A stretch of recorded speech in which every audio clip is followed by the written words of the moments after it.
friends.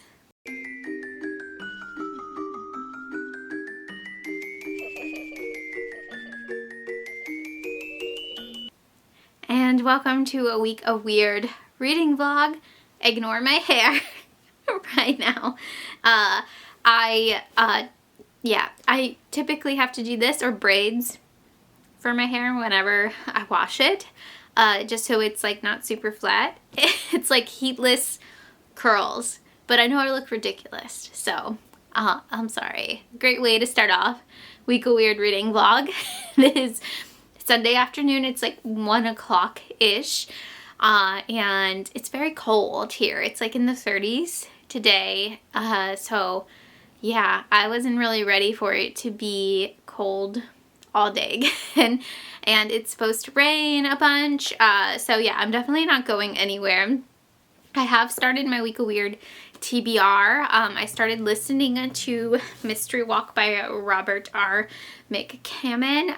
This is a paperback from hell, and I got the audio for it like around Christmas, I think, when Audible had their last sale, and I've listened to like about 200 pages so far. I'm not sure which prompt I'm going to actually use this one for yet, but it's definitely very weird. It is about a southern town in the 50s, and this woman, basically it opens up with her being super pregnant and her having to do a mystery walk, which is like, I don't want to call it like a seance. It's something else, but it's for her abilities to see ghosts, and her son is pretty much having to go through the same thing, and yeah, it's like a horrible small Louisiana town in the 50s. There's like clan members and stuff, which I almost DNF'd at the beginning because of the language is like so horrific, and yeah, I just didn't really want to read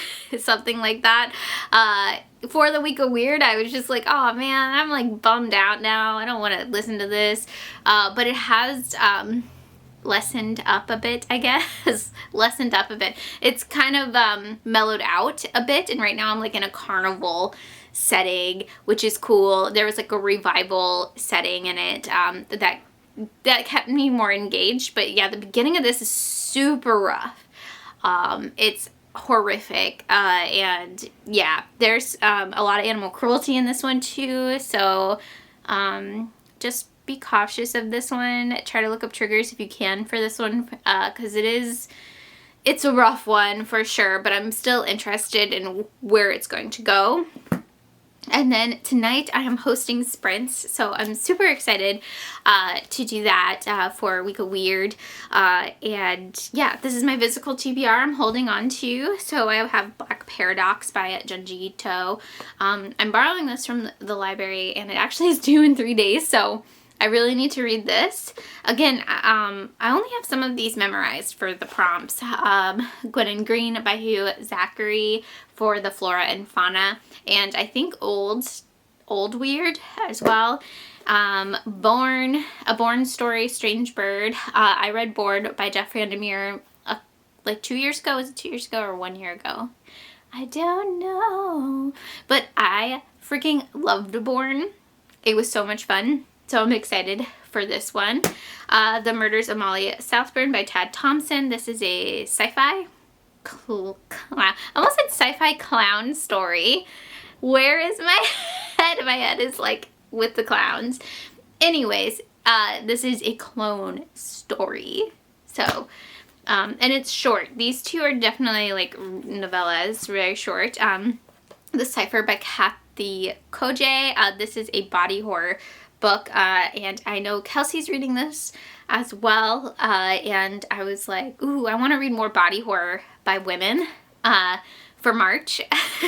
So hopefully I have a recommendation video out soon, because I have read a couple other body horror books this month. And then La Fania by Ota Samashve. This isn't exactly horror, but I hear it's very weird. It's like a medieval book, and I was thinking of reading this too, just for spring, like the spring equinox and stuff.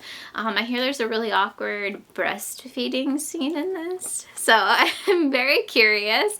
I usually have a good time with the Mosh Fay. I don't have the audio for this. I wish I did, but yeah, I'm gonna try to make it happen. And then as for ebooks, I will be reading Rose Parker by Wendy Darpamill on my Kindle. It's on Kindle Unlimited for Supernatural. I have a couple books picked out for Supernatural, but I know this one for sure. And then The Disbodied by Robert W. Walker. This is my paperback from Hell pick for Kelly's book club. Kelly Hooked on Books from Hell Book Club. And I started this last night. I read a chapter and I was like, what the fuck? It's so weird. It's insanity, and it's very gory. It's a mess already. I feel like I'm gonna like it, but I feel like I have to take notes, which is weird because I haven't taken notes like for a book since like fantasy. So I'm just like, I don't know what I'm gonna do. So yeah, those are the books I plan on reading this week. This will probably be a really long vlog because yeah, I'll be doing a lot of weird stuff. I'll be getting very weird. But I will check in when I finish a weird book.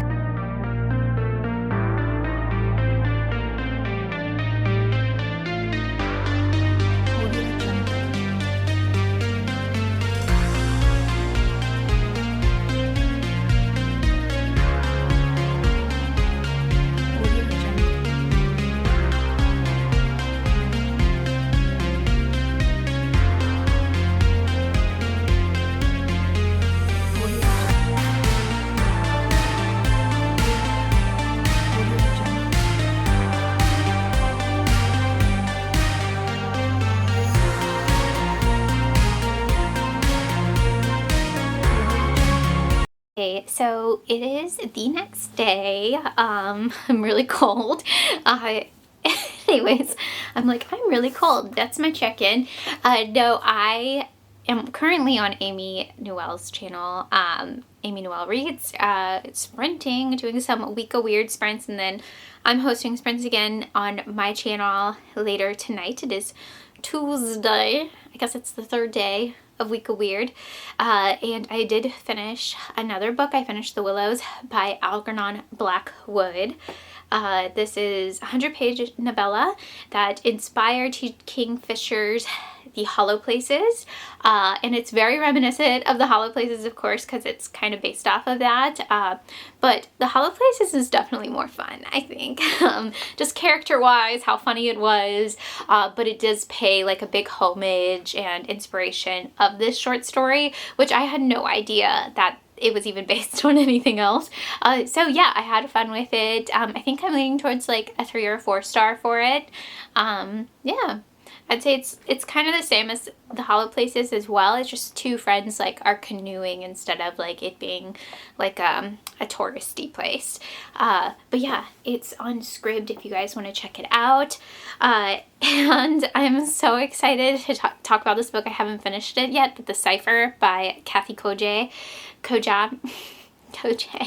I am only 3 chapters into this book and I'm loving it so much. I'm tabbing it whenever something gross happens, or like I just find the writing to be really beautiful.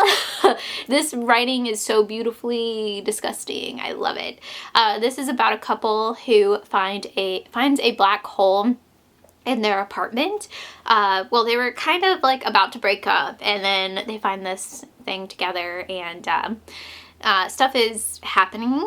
They do a couple of experiments with it, and yeah, they don't turn out so great with it. But anyways, I wanted to just read just a little part at the end of chapter 1. We laughed our way out of the room all the way back to my flat.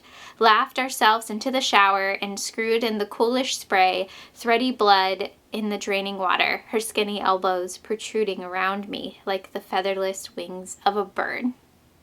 Freaking gorgeous, the imagery, how raw it is, like, oh, I'm loving this book so much. It's like she's not an artist, but she's friends with artist, the girlfriend in this. So there's like a lot of like that 90s, like, I guess, art scene in this that is coming through, and he's like a struggling poet that works at a video rental place. So this is a very 90s book, and I'm absolutely loving it. I'm kind of like savoring it. Whenever I read something that I think is really great, I'll reread it and then I'll tab it. So yeah, absolutely loving this. This will probably be a 5-star unless like something really bad happens in it, I guess. Well, you know, I like the bad, but anyways, that is my check-in. I'm going to get back underneath my heated blanket now. Okay, so it has been a full day since I checked in. I didn't do too much yesterday. It was Wednesday. I worked like 10 hours yesterday. It was a very long day, but I did manage to finish the Cipher by Kathy Koja, and I absolutely love this. This is a new favorite of mine, and I kind of wish I did put this on my paperbacks from hell list, but what are you gonna do? I don't know if this is mentioned in the Grady Hendrix book, but it is technically a paperbacks from hell. It was published in 1991, and yeah, I absolutely loved it. I could see people not liking it though. The writing is pretty purpley prose, or like gray prose, I guess. It's very like artistic. It comes off a bit pretentious, but our main characters are artists, and yeah, our main character that we follow is a poet. So I thought it was interesting having artists like react to the fun hole. I thought that was a really interesting concept, but I could see people like not liking that. This book has some pretty heavy themes. I got like some religious themes of creation in it, and then the like inspiration that artists get. Where does that come from? Yeah, so great. And body horror. So loved this. The girlfriend in this, Dakota, I think is the name. What a crazy character. Just crazy. I absolutely loved it. I love that we don't even get like a backstory really on anybody, and yeah, it was fantastic. I'm giving it 5 stars. And then I finished The Disembodied by Robert W. Walker. I finished this on my Kindle. It's available on Kindle Unlimited, and boy oh boy, this was insane. This is a paperback from hell as well, and I'm reading it for Kelly's book club. Kelly from Hooked on Books from Hell book club pick, and I actually picked this one, and it's in the Grady Hendrix book, the Paperbacks from Hell book. This cover, the scene in the book from this cover is so cool. There's really great imagery done in this book, but it is pretty bonkers. This is about psychics. A psychic gets hacked to death by a guy, and his secretary actually sees some of the hacking happening like through psychic powers and stuff, and she's trying to figure out the mystery of like, oh, who killed him? I'm being attacked by my lights. Who killed him and why? And it turned out to be like kind of convoluted. It was this one dude who was like a normal dude being possessed by another psychic that was like a rival of the dude that got murdered. He murdered him through somebody else's body. Yeah, it was a lot. There was a lot of like psychic stuff happening in this book for sure, and one of the characters in it is Katrina, but it's spelt ridiculous. I'm sorry if your name's spelled this way. It's Catrina. What? Why? Just to be different, I guess. But I think I'm leaning towards a 3-star or 3.5 star. I had fun with this book. It was really gory. It's pretty gnarly, but it is very bonkers. And then today I was supposed to start The Murders of Molly Southbourne by Tad Thompson. I put a poll up on which one to start today since I had off, but it's already like 4 o'clock and I haven't done any reading because I've just been doing other stuff. And The Strange Bird by Jeff Vandermeer. This is a Bourne story, so it takes place in the same like post-apocalyptic world as Bourne. I did read Bourne, and I love Bourne. So yeah, these are 2 little novellas that I wanted to knock out today. And then I only have 2 books left for the week of weird. So yeah, just 4 more books to go, and I believe there's like 2.5 days left. I'm sprinting on Lexi's channel tonight, so hopefully I will get a ton of reading done.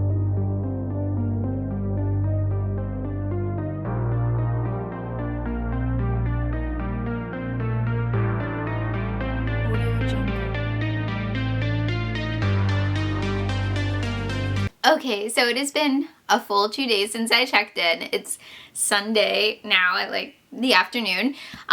Things got really busy. I think I checked in Thursday, and then Friday was St. Patrick's Day, so you guys probably know how that went. And then yesterday my friends had a thing, so I had to hang out forever till like 1 in the morning, like one typically does, right? Anyways, I did finish 4 more books, which is totally awesome. So Thursday night on Lexi's channel, I did finish The Murders of Molly Southbourne by Tad Thompson. I'm doing this for the Sci-Fi Weird Rec, and I had a lot of fun with this. I loved the allegory in this. I thought it was done very well, and yeah, I liked the ending. I did feel like there's like something that happens in the end that is a little drawn out to where I didn't need that much of an explanation, but you know me, I'm like, I don't need an explanation for nothing.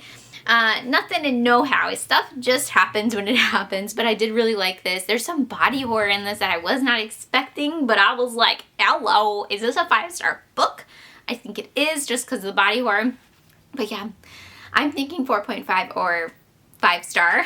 And then what did I read? I read Midnight Voices by John Saul. So actually I did the audio for this on Scribd.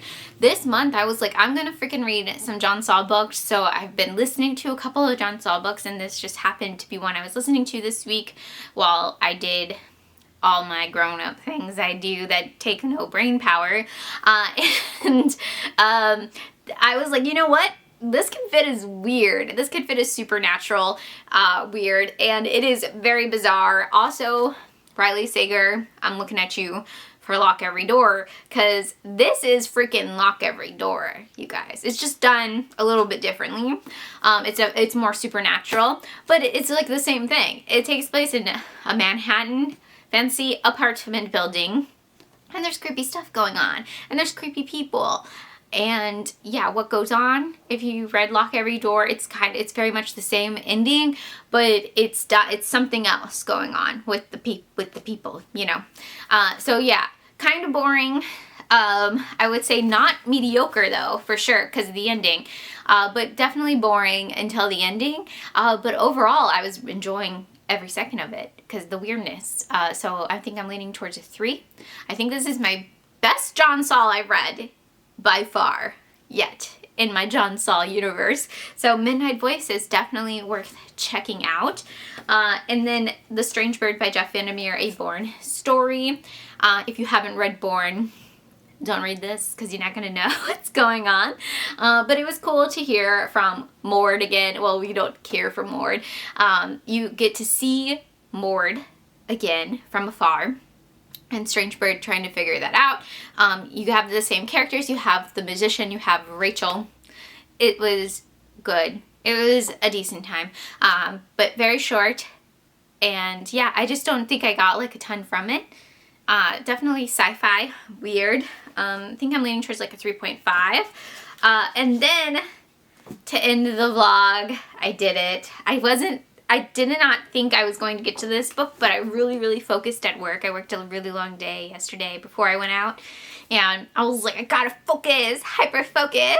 So I did finish Gwen and Green by Hugh Zachary. This is a paperback from hell, and I'm using this for flora and fauna. And boy, oh boy, this book was written in the 70s, y'all, by a man. This is more erotic horror, eco horror, if you like. I don't want to give away the whole thing of it, but I mean, you can probably tell from the cover what's going on here. This excellent cover. The guy in this, her husband is awful. He's like I wrote down a quote here. So, because she's having a tough time, like, adapting to their new house. Well, it's like an island off of South Carolina, I believe. So they're basically clearing all this land, and they built a house there, and then he's building, like, a golf course or something. Anyways, he's like, I haven't taken a mistress or anything, and I don't beat you, so, like, why are you sad? Like, that was the standard, like, I don't cheat on you and I don't beat you, so I don't see why you're upset right now. Like, high standards. Awesome. 70s. Yay. But I did really like Gwen's transformation, I guess.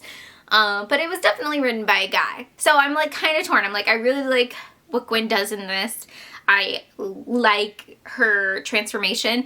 It's like a very erotic Fern Gully situation happening, and I was like into it. But also it's written by a guy, so I'm kind of torn, or you can tell it's written by a guy. But anyways, maybe like a 3.5, round up to 4 just for fun skis over there. And I realized I started editing this vlog, and I totally realized I'm missing a clip. So let me go grab that book really fast.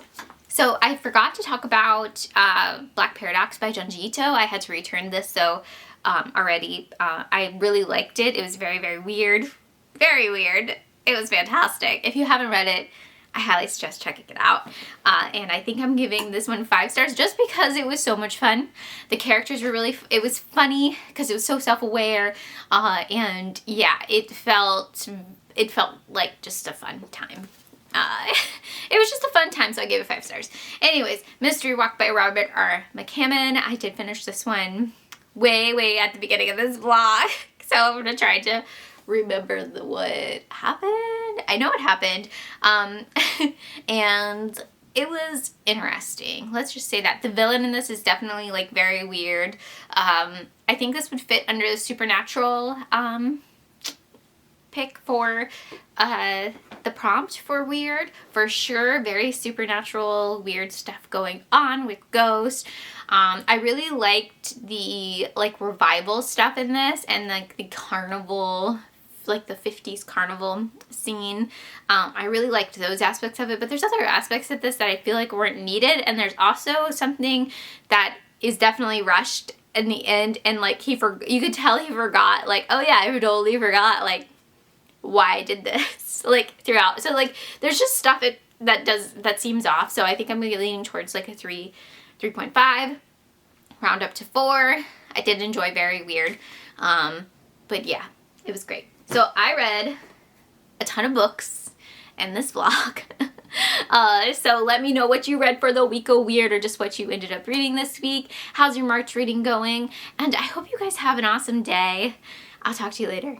Bye.